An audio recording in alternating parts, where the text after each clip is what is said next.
बिस्मिल्लाहिर्रहमानिर्रहीम। इस वीडियो में आप देखेंगे एक अनोखा वाकया जिसमें एक हिंदू महिला कुरान के कलाम को पढ़ती है और वह भी सूरह फातिहा का तिलावत करती हुई। इस वीडियो का मकसद है हर इंसान को अल्लाह के कलाम के असर से वाकिफ कराना और यह बताना कि अल्लाह की हिदायत से कोई भी दिल रोशन हो सकता है। अल्लाह की रहमत से सच्चाई का रास्ता हर दिल को मिल सकता है, चाहे वह किसी भी मजहब, कौम या मुल्क से हो। यह वीडियो उन लोगों के लिए है जो खुदा की राह में आगे बढ़ने के लिए तैयार हैं और सच्चाई को स्वीकार करना चाहते हैं। अल्लाह ताला ने हमें अपना नूर और हिदायत देने के लिए कुरान को उतारा है और यह हमारी जिम्मेदारी है कि हम उस नूर को पहचानें और दूसरों तक पहुंचाएं। अल्लाह के कलाम में हर मुसलमान के लिए शिफा और हिदायत है। इस वीडियो को आखिर तक देखें और अल्लाह के फजल से खुदा की राह पर चलने की कोशिश करें। अल्लाह हमें अपनी हिदायत दे और हमारे दिलों को सच्चाई की ओर रोशन करे।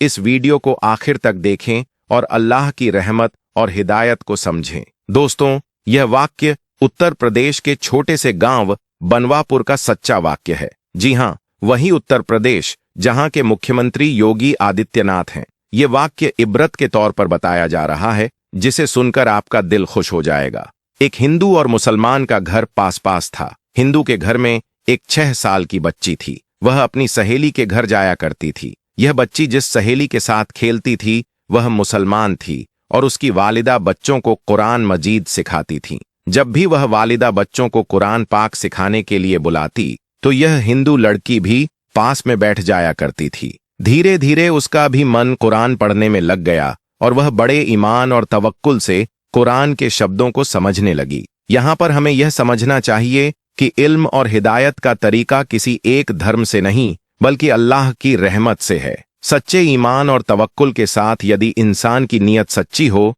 तो अल्लाह ताला उसे राह दिखाते हैं। एक दिन उस हिंदू लड़की ने सूरह फातिहा पढ़ी और उसकी जिंदगी में एक अजीब सा बदलाव आया। वह कुरान पढ़ने के बाद उसके दिल में एक गहरी शांति और सुकून महसूस होने लगा। उसकी माँ को भी समझ में आ गया कि अल्लाह की किताब ही सच्चा रास्ता है और उसकी बेटी ने जो कदम उठाया है वह न सिर्फ उसे बल्कि पूरे परिवार को बरकत और राहत दिलाएगा। इस कुरान के आयात का असर न केवल उसकी जिंदगी पर पड़ा बल्कि उसने अपने आसपास के सभी लोगों को भी ईमान की अहमियत और अल्लाह की रहमत के बारे में बताया। अल्लाह की रहमत से कोई भी गुमराही से बच सकता है और अगर हम सभी सच्चे दिल से अल्लाह की किताब और उसके पैगंबर सल्लल्लाहु अलैहि वसल्लम के बताए रास्ते पर चलें तो न सिर्फ हमारी जिंदगी बल्कि हमारे समाज में भी सुकून और ईमान की बहार आएगी। यह एक सुंदर मिसाल है कि कैसे दीन और ईमान किसी के दिल में जगह बना सकते हैं,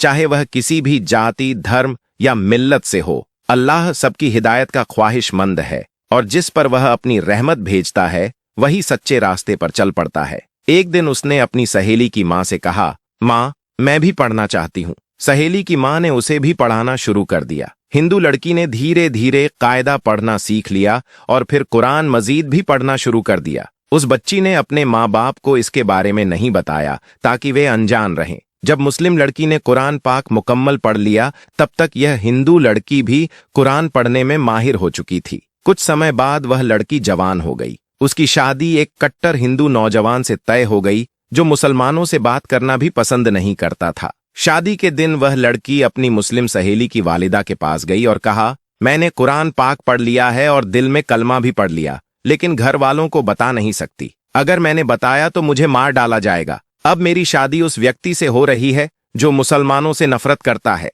ये सुनकर सहेली की वालिदा ने कहा, बेटा, अगर तुझको कुरान पाक से सच्ची मोहब्बत है तो अल्लाह तबारक व ताला पर भरोसा रखो। अल्लाह रब्बुल इज्जत तुम्हारे ईमान को झाया होने से बचा लेगा। फिर सहेली की वालिदा ने उस लड़की के लिए कुरान पाक का तोहफा तैयार किया और कहा कि यह तोहफा ससुराल में ही खोला जाए। लड़की की माँ ने उसकी बात मानी और शादी हो गई। लड़की अपने ससुराल पहुंची और कुरान पाक को एक बॉक्स में छुपा दिया। जब भी उसका शौहर दफ्तर जाता वह छुप छुप कर कुरान पाक पढ़ती और फिर इसे छुपा देती थी। कई सालों बाद वह हामिला हो गई। अब वह सोचने लगी कि उसका बच्चा कैसे ईमान पर रहेगा। वह अल्लाह से दुआ करती रही कि कोई रास्ता दिखाओ ताकि वह अपने बच्चे को कलमा पढ़ा सके। फिर अल्लाह की मर्जी से उसके शौहर को कैंसर हो गया और डॉक्टर ने उसे बताया कि उसकी जिंदगी की उम्मीद नहीं रही। अब वह हैरान और परेशान अपने घर आया और अपनी बीवी को देखकर रोने लगा और कहने लगा कि तुम बहुत ही ज्यादा खूबसूरत हो,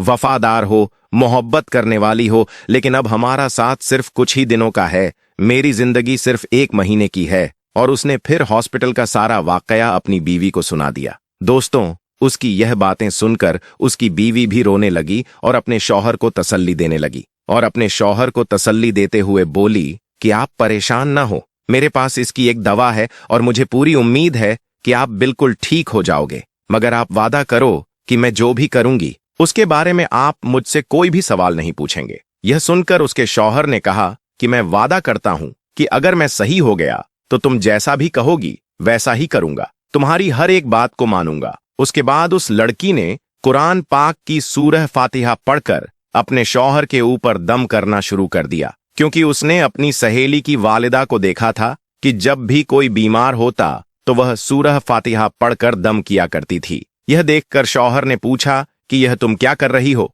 तो वह कहने लगी, मैं तुम्हारा इलाज कर रही हूं और तुम्हारा और मेरा वादा हो चुका है कि आप इसके बारे में मुझसे कुछ भी नहीं बोलेंगे। उसके बाद उसके शौहर ने पूछना ही बंद कर दिया कि तुम क्या कर रही हो और क्या नहीं कर रही हो। दोस्तों, उसके बाद अल्लाह तबारक व ताला की शान देखिए, 1 महीने तक वह लड़की अपने शौहर पर सूरह फातिहा पढ़ पढ़ कर दम करती रही। 1 महीने के बाद उसने फिर से टेस्ट करवाया तो उसकी रिपोर्ट देखकर डॉक्टर भी हैरान हो गए, क्योंकि उस रिपोर्ट में देखा कि उसे कैंसर का नामो निशान भी मौजूद नहीं था और जांच में आया कि उसे तो कभी भी कैंसर नहीं हुआ था। दोस्तों, अल्लाह ने अपनी कुदरत से उस शख्स को पूरी तरह से सेहतमंद कर दिया। जब वह बिल्कुल सेहतमंद हो गया तो वह बहुत खुश हुआ और बीवी से पूछने लगा कि यह सब कैसे मुमकिन हुआ, और बोलो अब तुम क्या चाहती हो, मैं तुम्हारी हर एक बात को पूरा करूंगा। बीवी ने उसके बाद बेझिझक तमाम बातें अपने शौहर को बता दी कि किस तरह से वह अपनी सहेली के घर पर खेलने जाया करती थी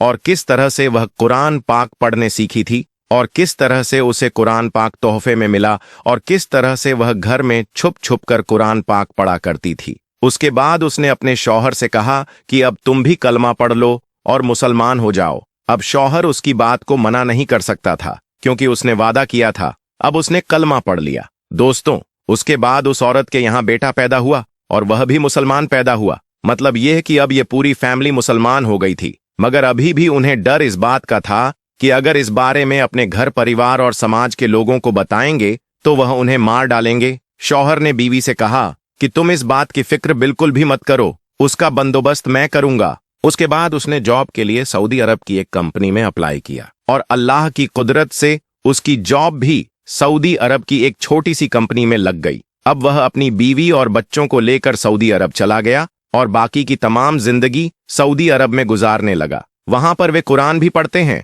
और नमाज भी 5 वक्त की पढ़ते हैं। दोस्तों, ये है अल्लाह की अजमत। अल्लाह जिसे चाहे जिंदगी का बहा देता है और जिसे चाहे उसकी जिंदगी को बिगाड़ देता है। दोस्तों, यह वाक्य सच्चा और दिल को रुलाने वाला है। इससे हमें यह सीखने को मिलता है कि हर चीज अल्लाह की मर्जी से होती है। अल्लाह की इश्क और रहमत पर यकीन रखो। हमारी तकदीर और किस्मत उसी के हाथ में है। अल्लाह तबारक व ताला हमें अपनी राह दिखाए और अपनी रहमत से नवाजे। हम सभी को उसकी मर्जी के आगे सब्र और तवक्कुल करना चाहिए। हमारी जिंदगी की हर खुशी और गम में अल्लाह का शुक्र अदा करें। सब कुछ उसी के हुक्म से होता है। सुभान अल्लाह। अल्लाह तबारक व ताला की मर्जी के आगे किसी का कोई असर नहीं हो सकता। साथ ही आज की इस वीडियो में मैं आपको एक और खास वाक्य बताने वाला हूं, जिसमें हम हमारे प्यारे नबी हजरत मोहम्मद सल्लल्लाहु अलैहि वसल्लम ने हमें सिखाया है कि इस दुनिया की सच्चाई सिर्फ और सिर्फ अल्लाह की इबादत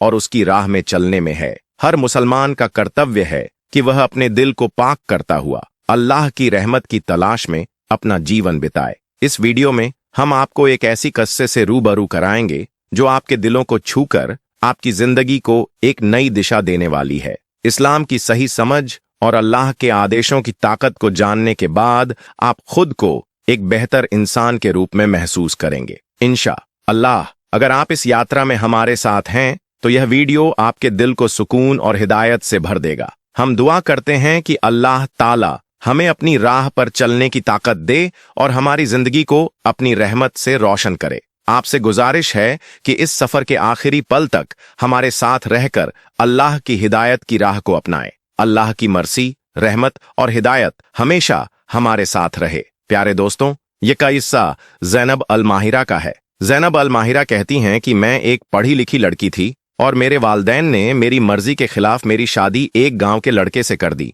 जो मेरी खाला का बेटा था। मैं बहुत परेशान थी, लेकिन जब मेरा शौहर हस्सान इब्न अली मेरे पास आया तो उसने कहा, मैं बहुत खुशकिस्मत हूं कि मुझे तुम जैसी प्यारी और पढ़ी लिखी बीवी मिली है। उसकी बात सुनकर मैंने तीखा जवाब दिया, और मैं बदकिस्मत हूं कि मुझे तुम्हारे जैसे जाहिल शौहर से शादी करनी पड़ी। मेरे घर वालों ने कहा था कि यह लड़का शरीफ और नेक है, लेकिन मैं महसूस कर रही थी कि मेरी जिंदगी बर्बाद हो चुकी है। हस्सान इब्न अली ने मुझसे पूछा, क्या तुमने अपनी शादी के फैसले में अपनी मर्जी नहीं दी थी? मैंने जवाब दिया, अगर बात सिर्फ चीजों की होती तो मैं सह लेती, लेकिन क्या तुम खुद को इस काबिल समझते हो कि मैं तुम्हारे साथ अपना जीवन गुजारूं? मैंने अपनी तकलीफ जाहिर की और कहा, मैं किसी और से मोहब्बत करती हूं और मैं तुम्हारे साथ नहीं रह सकती। ऐसे में हमें यह याद रखना चाहिए कि हर फैसले में अल्लाह की मर्जी के आगे हमारी अपनी मर्जी नहीं चलती। हमें अपने दिल की सच्चाई और ईमानदारी से काम लेना चाहिए और हर हाल में अल्लाह से अपने रास्ते की हिदायत मांगनी चाहिए। प्यारे दोस्तों, जब मैंने हस्सान इब्न अली से कहा कि जिससे मैं मोहब्बत करती हूं वह तुमसे 1000 गुना बेहतर है, तो वह ताज्जुब से चुप हो गया और नम आंखों से वॉशरूम चला गया। जब वह बाहर आया, उसका चेहरा गिला था, शायद वह रो रहा था। उसने नजरें झुकाकर नमाज शुरू कर दी और नवाफिल के बाद फूट फूट कर रोने लगा। मैंने उसे कुछ नहीं कहा और अपने कपड़े बदलने वॉशरूम चली गई। कुछ दिनों तक हम दोनों के बीच कोई बात नहीं हुई। हस्सान इब्न अली सुबह खेतों में काम करने जाता और शाम को थक कर घर लौटता। उसके शरीर से मिट्टी और पसीने की बदबू आती और मैं उसे नफरत से देखती। हमारे घर में रिवाज था कि मियाँ बीवी एक साथ खाना खाएं, लेकिन मैं उसके साथ खाने से बचती। हस्सान इब्न अली ने मेरी भावना को समझा और आधी रोटी खाकर उठ जाता ताकि मैं खा सकूं। हस्सान इब्न अली के साथ एक प्लेट में खाना खाना भी मुझे एक बड़ी आजमाइश लगता था और मैं कम खाना खाती थी। हस्सान इब्न अली शायद मेरी नागवारी समझ चुका था, इसलिए वह आधी रोटी खाकर उठ जाता था ताकि मैं पेट भरकर खाना खा सकूं। वह सुबह को जाता और शाम को लौटता, भूख प्यास गर्मी में अपना खून पसीना एक करके वापस लौटता, और उसे पेट भरकर रोटी भी नहीं मिलती थी। मुझे बार बार अपने आशिक अब्दुल मालिक का ख्याल आने लगा। मेरे पास जो फोन था वह मेरी माँ ने वापस ले लिया था, और यहाँ पर बहू बेटियों को फोन रखने का रिवाज नहीं था। ज़ैनब अल माहिरा कहती है, जब मुझसे रहा नहीं गया तो मैंने सारे लिहाज खत्म करके हस्सान इब्न अली से कहा, मुझे अपना फोन दो, मुझे अब्दुल मालिक से बात करनी है। मेरी बात सुनकर वह मुझे ताज्जुब से देखने लगा, लेकिन मेरी बेशर्मी बहुत आगे जा चुकी थी। मैंने उसके हाथ से फोन छीनकर अब्दुल मालिक का नंबर मिलाया और बातचीत शुरू कर दी। मैंने उसे रो रो कर अपने बारे में बताया। हस्सान इब्न अली की मौजूदगी का भी मुझे कोई लिहाज नहीं था। वह खामोशी से चादर बिछाए जमीन पर लेट गया। मैं काफी देर अब्दुल मालिक से बात करती रही, फिर तो मैं तमाशा ही बन गई। मैं रोजाना हस्सान इब्न अली से फोन लेती और अब्दुल मालिक से बातें करती। अब्दुल मालिक मुझे अब भी अपनाने को तैयार था। एक बार फोन के सिग्नल बार बार कट हो रहे थे और हस्सान इब्न अली सो चुका था। मैं कमरे से बाहर निकलकर सहन में आ गई ताकि मैं अब्दुल मालिक से बात कर सकूं। सहन में हमारे घर में कोई नहीं सोता था, सब अपने अपने कमरे में ही सोते थे। मैं सहन में खड़ी होकर अब्दुल मालिक से बात करने लगी, लेकिन एकदम किसी ने मुझसे फोन छीन लिया। मैंने देखा तो वह मेरा देवर था। मेरा देवर गुस्से से मुझे देख रहा था। वह कहने लगा, बेशर्म औरत, तुमने क्या गैरत बेच खाई है? शौहर के होते हुए यार पाल रखे हैं। धीरे धीरे सब लोग सहन में जमा हो चुके थे। हस्सान इब्न अली भी आंखें मलते हुए सहन में आ गया और बोला, क्या बात है, तुमने क्या शोर मचा रखा है? मेरे शौहर के भाई ने सबके सामने मेरी पोल खोल दी। सभी मुझे देखकर हैरान थे। मुझे लगा कि अब तो मुझे घर से निकाल ही देंगे। अच्छा है, मैं वापस अपने घर लौट जाऊंगी और फिर अब्दुल मालिक से शादी कर लूंगी। लेकिन हस्सान इब्न अली ने सबके सामने मेरे देवर को झूठा कह दिया और कहने लगा, मुझे अपनी बीवी के किरदार पर पूरा भरोसा है। वह अपनी किसी सहेली से बात करती है और मेरी इजाजत से बात करती है। खबरदार, जो किसी ने मेरी बीवी पर शक किया। थोड़ी देर बाद वह सबको समझा चुका था।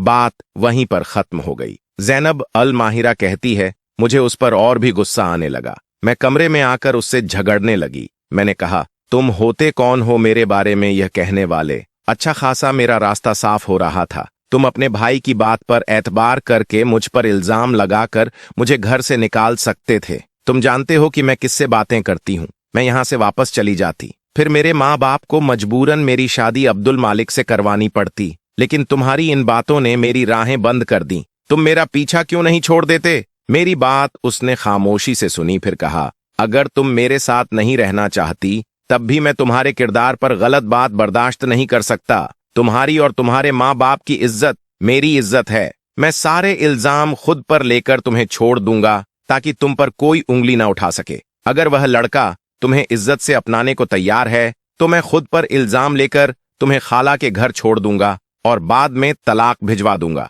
हस्सान इब्न अली की बात सुनकर मैं पहली बार लाजवाब हुई थी। वह अनपढ़ था, बिल्कुल अंगूठा छाप था, लेकिन इज्जत और गैरत का मतलब अच्छी तरह से जानता था। न जाने क्यों मेरे दिल में उसके लिए जज्बात कुछ बदलने लगे, लेकिन मैंने अपने आप को झटका दिया और अब्दुल मालिक को सारी बातें बता दी। वह तो सुनकर खुश हो गया और कहने लगा, तुम शहर आ जाओ और अपने शौहर से तलाक ले लो। हम पहले कोर्ट मैरिज करेंगे, तुम मेरे पास ही रहना, बाद में तुम्हारे माँ बाप हमें अपनाने के लिए मजबूर हो जाएंगे। तो मैंने हामी भर ली। कुछ दिनों के बाद ही मैं हस्सान इब्न अली के साथ शहर चली गई। अब्दुल मालिक के बताए हुए पते पर पहुंचकर मैंने हस्सान इब्न अली से कहा, अब तुम जाओ और मुझे तलाक भी दे दो, उसके बाद तुम्हारा मुझसे कोई वास्ता नहीं, मैं अब्दुल मालिक से निकाह कर लूंगी। वह कहने लगा, मैं तुम्हारे लिए तलाक के गलीज लफ्जों को मुंह पर नहीं बोल सकता, मेरा जमीर इस बात की इजाजत नहीं देता। हाँ, मैं कागजाती कार्रवाई को कर दूंगा। ये कहकर वह चला गया।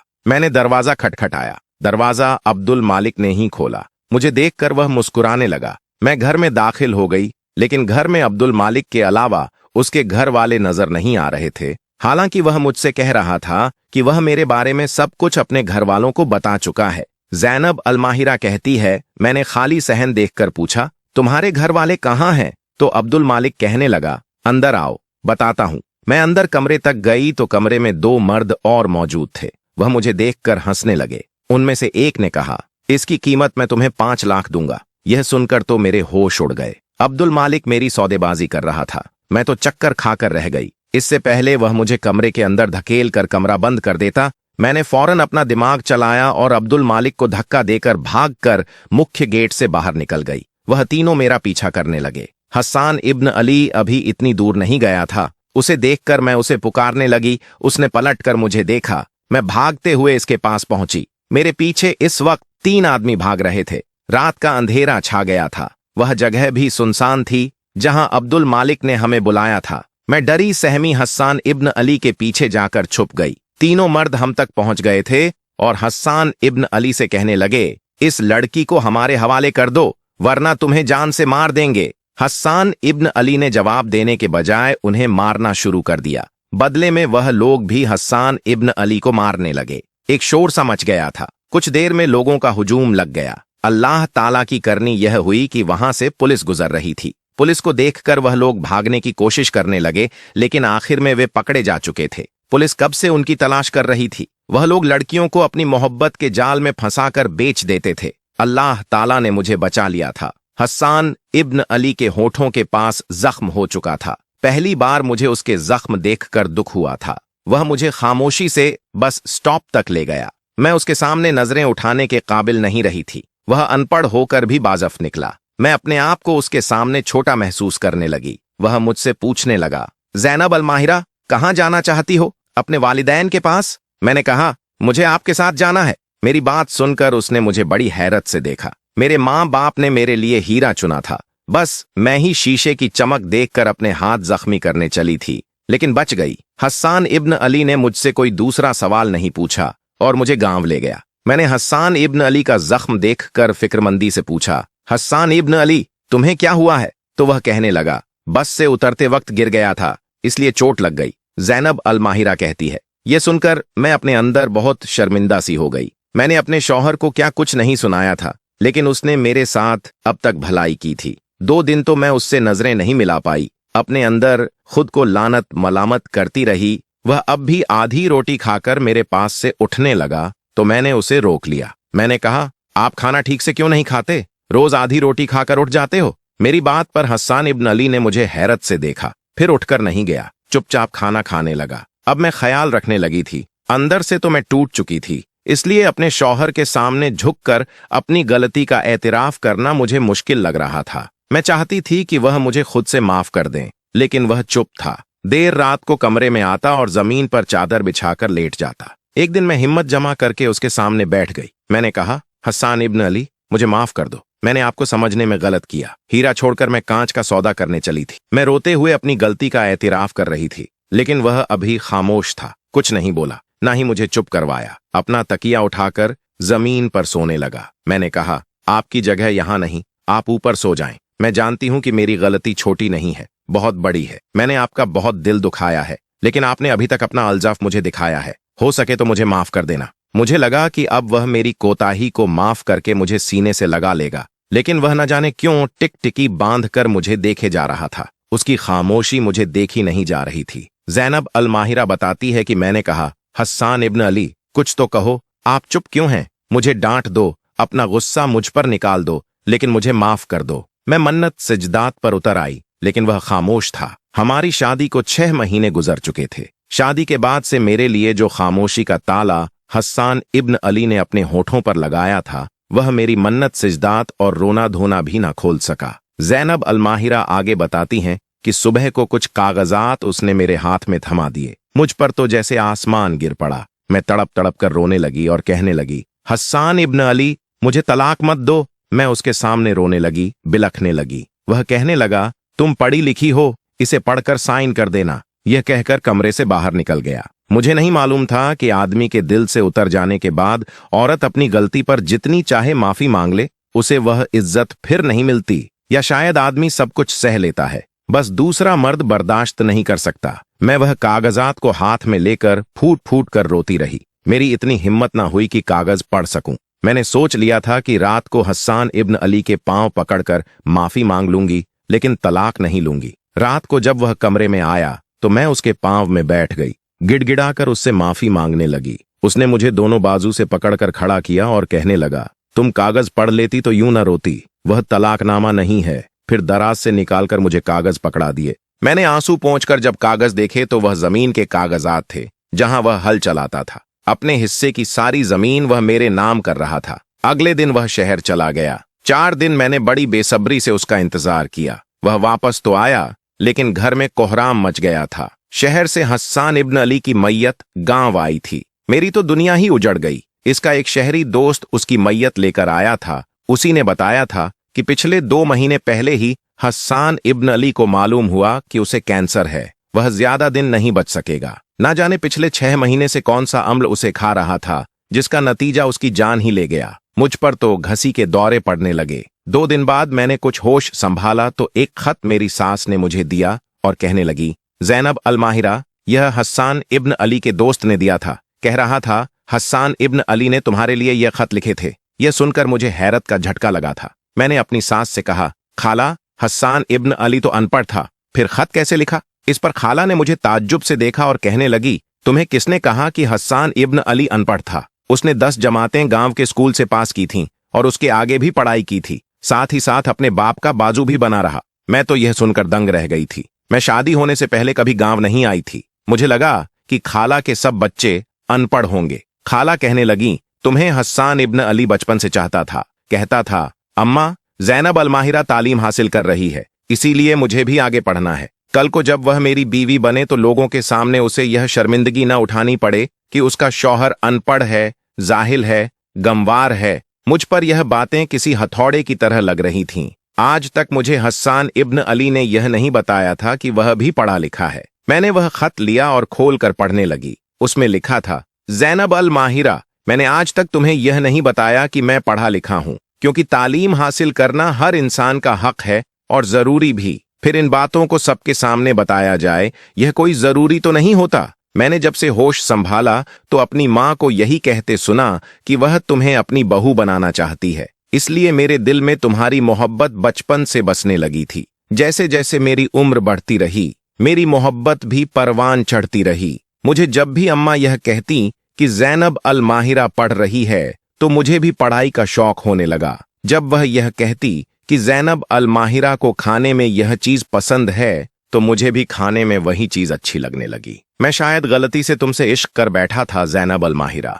इसलिए शादी की रात तुम्हारे मुंह से यह सब बातें सुनकर मुझे बर्दाश्त ही नहीं हुआ। मैंने आज तक कभी आंसू नहीं बहाए थे।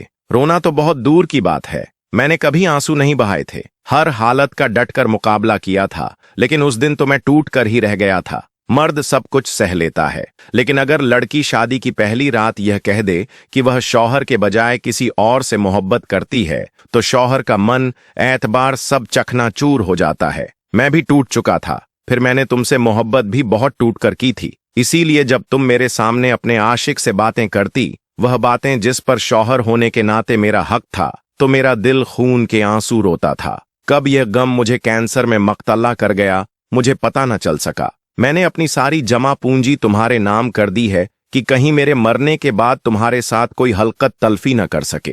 तुम आजाद हो ज़ैनब अल माहिरा, पूरी इज्जत के साथ तुम्हें कोई भी अपना सकता है। मेरी मोहब्बत शायद मेरा मसला थी। ज़ैनब अल माहिरा बताती है कि खत पढ़ते हुए मैं झारो झारो रो रही थी कि यह मैंने क्या कर दिया, क्यों कर दिया। मैंने यह सब सोचा समझा क्यों नहीं। मेरी हरकतों ने मेरे शौहर की जान ले ली। मैं दहाड़े मार मार कर रोने लगी। मेरी सास मुझे देखकर घबरा सी गई और कहने लगी, ज़ैनब अल माहिरा, ऐसा क्या लिख दिया था उसने। मैं क्या जवाब देती, क्या कहती कि मैंने क्या खो दिया है। मुझे अक्ल तब आई जब मैं खाली हाथ रह गई। मैं रोते हुए अपने आप से कहती कि काश हस्सान इब्न अली, तुम्हारी जगह मैं मर जाती। हस्सान इब्न अली, तुमने मुझ जैसी खुदगर्ज से क्यों मोहब्बत कर ली। काश कि तुम जिंदा रहते, तुम्हारे बदले मैं मर जाती। मेरे आंसू नहीं रुक रहे थे। ज़ैनब अल माहिरा कहती है, एक वफा हस्सान इब्न अली मुझसे निभा कर जा चुका था और एक मोहब्बत निभाने का मैंने अहद कर लिया था। आज मेरी उम्र 60 साल हो चुकी है